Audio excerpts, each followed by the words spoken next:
What's up, manga fans, and welcome. This is my March manga haul. I decided to do a manga haul for this month because I got enough that I decided it would be a video I could make, because I don't make many. So, start off the month. I got two used volumes, a series I do quite enjoy. Or, well, spin-off a series I quite enjoy. That is both currently released volumes of Thus Spoke Rohan Kishibe. I don't know if I pronounced that right. Probably didn't. This is good. Obviously, it's a JoJo spinoff, which I don't have a lot of, but I have watched the entire anime. Netflix needs to release episode 2 of Steel Ball Run. And these are just spin-offs about Rohan generally having encounters with some sort of yokai or other supernatural phenomenon. It's pretty good. There's a lot of cameo appearances, which turn out to be some of the best ones, except the actual best one is, I think, the last one in Volume 2. Volume 3 is releasing soon, though, like in a few months, so that's going to be pretty exciting. I wasn't expecting to get these, but when I found them used on sale for a pretty decent price, I decided to pick them both up. I've read both of them at this point, and they are pretty good. At the same time, also used for a really great discount, I found more volumes I didn't expect to get. That is all 4 volumes of The Climber. All 4 currently released English volumes of The Climber, to be exact. Volume 5 is releasing, I think, this month, so it's going to be outdated pretty soon. This is manga I wasn't expecting to get, even though it's a very popular one. It's number 25 on my anime list, top 50 manga. And it took a long time for this to actually get an English release. And I'm not necessarily sure why. It's really good, has great art, a good story. Something I will say, though, Volume 1 is very misleading in what it is. Like, this volume feels a lot more like a traditional sports manga. It is not that. If you're a fan of that, you will enjoy the first volume.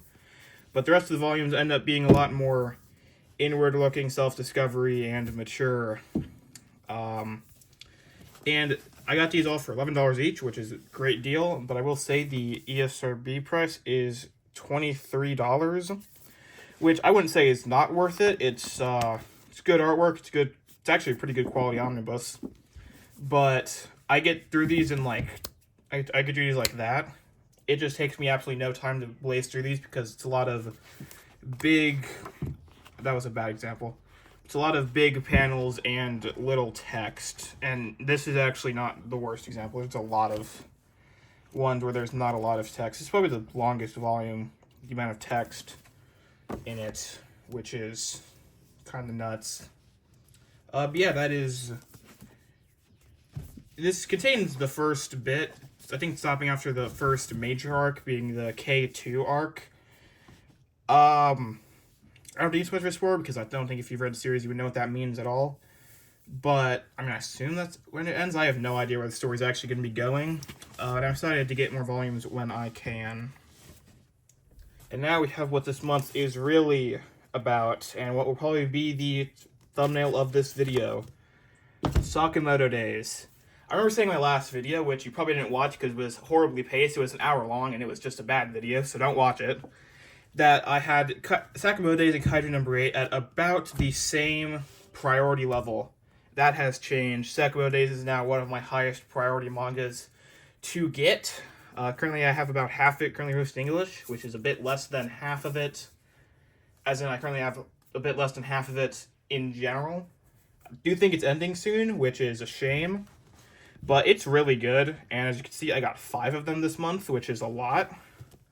So I'll just kind of slowly cycle through the covers, because Sakamoto Days covers, other than a few volumes, I don't like Volume 1's cover, Volume 2's cover, Volume 3's cover is alright, Volume 10's cover is better than I expected, and Volume 12 cover I don't like that much, but the rest of them are really good. I especially like Volume 6, I like Red, also Nagamo's a pretty cool character. But this contains a few arcs. It finishes the end of... the, I don't know, convicts arc? I have no idea what the arc's called in Sakamoto Days. And it starts this weird arc with all these, there's a lot of very one-off, one-beat characters introduced in the whole exam arc thing, in total, which is kind of weird, but honestly, Sakamoto Days really good. But something I realized while reading these volumes over and over again while I was on a trip is that a lot of times the conversations in mangas like this Really just a lot of one-off lines, which isn't necessarily a bad thing, but just kind of weird. Whatever, Sakamo Day is really good, though, and these covers are absolutely amazing. That's, like, I'd say maybe half the reason I'm even getting them still. Not that it's bad, and I'm going to get them all eventually, but yeah, that's just...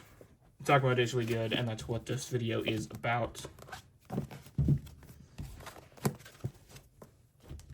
Then I have a new series, Ichi the Witch. This is the variant cover from Kinokuniya, which I think I prefer over the normal cover, but I will definitely get the normal cover eventually if I end up joining the series. I have a lot of things to say about Ichi the Witch, but I don't know really how to say them, because this only contains the first 7 chapters, so it contains some pretty good introductory elements. Also, that's a great panel. I think I flipped to it because it's just open on this panel, because it's just, I really like this one. Kind of encompasses a lot of this stuff. So, I don't really know if this series is going to end up being good or not. I've only read this. I know Volume 2 releases this month, so I'll probably be picking that up. But, I don't really know if I want to recommend it yet. I'll give it a volume or 2 more, and I'll see where I stand on it. But this was a really good one. The first male witch, which is why he's not called a wizard. Yeah, I really don't know. Also, he's a hunter, which so far has been interesting to see in combat scenarios, which there haven't been many of. But I have a feeling that's probably going to get ditched later on in favor of just stronger and flashier magic, which I'll see if that ends up being good still, but I don't know. Going from a new series to old reliable, Volume 9 of Gachiakata. This is one of, if not my favorite manga, only really contested by One Piece. And I gotta say, the manga is better than the anime. The anime is good. I haven't watched it all right yet, somehow. But the manga's panels are just... The artwork is really good. Kairon is the GOAT at drawing the Gachiakata manga. It's just... Every single panel is amazing. This volume, pretty hype one. I'm not going to really explain what it actually happens here because it's part of the Trash Storm arc. So if I really start explaining stuff, what happens in large quantity, it'll be major spoilers. So go read it for yourself. It's amazing. And a new volume releases this month. I was really late on getting this one because I already read it online. Alright, then this one is Baki the Grappler, the first perfect edition. I think that's what these are called. But they aren't really called anything in English because they're the first English releases in general. I don't know what took so long to get Baki the Grappler in English. These only started being released in October of last year, and somehow there's already like 12 of them. So that's kind of odd. And it's good, but I've heard this is a really over-the-top fighting manga. There isn't much over the top. Probably the most over the top thing is the, I think it was like paper wrapper and chopsticks thing. About half of it is the fight between Baki and Suedo. This guy, I think. No, sorry, that's actually Director Orochi. This guy. Yeah, I don't really get it yet, but there's only one volume, so I'll give it another few. But these are $20 each, so it might be a while before that happens. Also, like Japanese volumes, these would actually have dust covers. Making this, which doesn't look as good as the normal cover, but still looks pretty decent. So yeah. Alright, the penultimate series for this is the first 3 volumes of Mashle, Magic, and Muscles. I watched the anime for this a while ago. And it was good. Very simple. I will say the English dub is actually better in my opinion because Mash's voice is so deadpan. Just called him Mashle for some reason. Don't know why. Well, I mean I do know why, but Mash's voice is just so deadpan in the English release. It's great. It's good, but this is not something I would normally really be super like focused on getting, so I haven't gotten any more of it yet. I got these because I found them used for $15 total, which means I got each of these volumes for $5, which is really good deal. Really good. Volume 3 is probably my favorite because we get second to smell spells and the first second to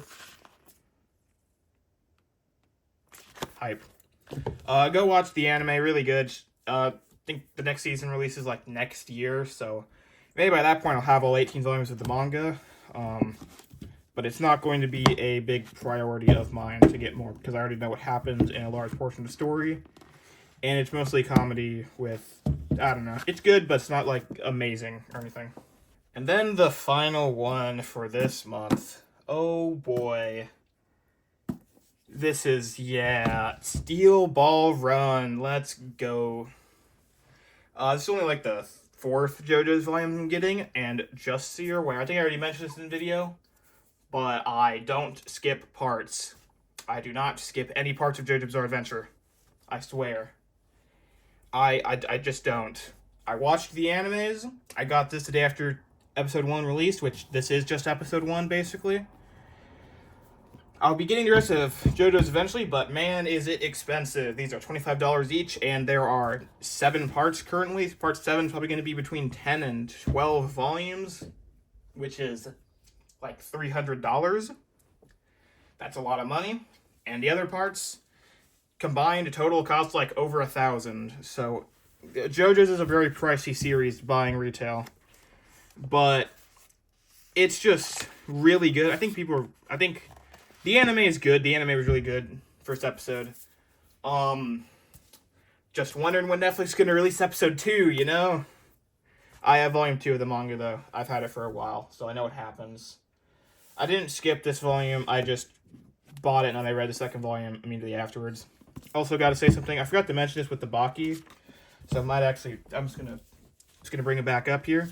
But both of these volumes have something I need in English manga releases more, which is color pages. Like we get the full color pages like in the original in these, which I wish more mangas did. Like the just basic mangas had that as what we get. I think there's only the one color page in that one, and in Baki there's more. Now, I know that a lot of mangas, like Volume 1, start with some color pages. Like, the first color pages will generally be in color in the official release. But, like, if you, like, in my opinion, it's kind of weird, and I vastly prefer when it's like this and all the color pages are in color. It just makes it feel more premium. So, yeah, that is what I got this month. Quick recap before this video is over. Alright, thank you for watching. This is everything. Please subscribe, please leave a like. I might have one of these next month, and I may, and I might not. Might also not get enough mangas, might just be YouTube shorts, so, see ya, have a good day, thank you for watching.